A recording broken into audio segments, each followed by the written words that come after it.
আন্দোলন বিক্ষোভের মুখে গত ৫ আগস্ট ভারতে পালিয়ে যান শেখ হাসিনা। এরপর গ্রেপ্তার হতে থাকেন আওয়ামী লীগের অনেক মন্ত্রী ও এমপি। পলাতক আছেন দলটির আরও অনেক নেতা। এমন পরিস্থিতিতে যুক্তরাষ্ট্রে লবিস্ট নিয়োগ করেছে ওয়াজেদিন কর্পোরেশন। সাবেক প্রধানমন্ত্রী শেখ হাসিনার ছেলে সজীব ওয়াজেদ জয় যুক্তরাষ্ট্রে স্ট্রাইক গ্লোবাল ডিপ্লোমেসি SGD নামে একটি লবিং প্রতিষ্ঠানকে নিয়োগ দিয়েছেন। প্রতিষ্ঠানটি আগে সোনোরান পলিসি গ্রুপ নামে পরিচিত ছিল।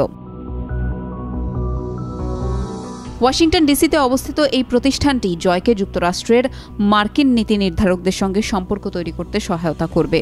বিশেষ করে অন্যতম লক্ষ্য সাবেক মার্কিন প্রেসিডেন্ট ডোনাল্ড ট্রাম্প, যিনি আবারও প্রেসিডেন্ট প্রার্থী।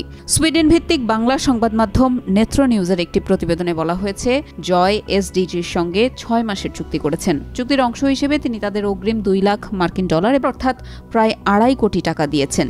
এর বিনিময়ে SGD জয়ের পক্ষে মার্কিন যুক্তরাষ্ট্রের নির্বাহী এবং আইনসভা শাখার সাথে যোগাযোগ করবে এবং বাংলাদেশকে ঘিরে চলমান বিভিন্ন বিষয়ে তাদের প্রভাবিত করার চেষ্টা করবে।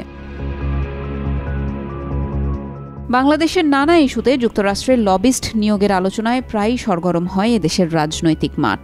আওয়ামী লীগ ক্ষমতায় থাকার সময় দলের শীর্ষস্থানীয় নেতারা প্রায়ই অভিযোগ করতেন, বাংলাদেশের রাজনীতিতে মার্কিন প্রভাব বিস্তারে লবিস্ট নিয়োগ দিয়েছে বিএনপি ও জামাত। এবার নিজেরাই হাঁটলেন সে পথে।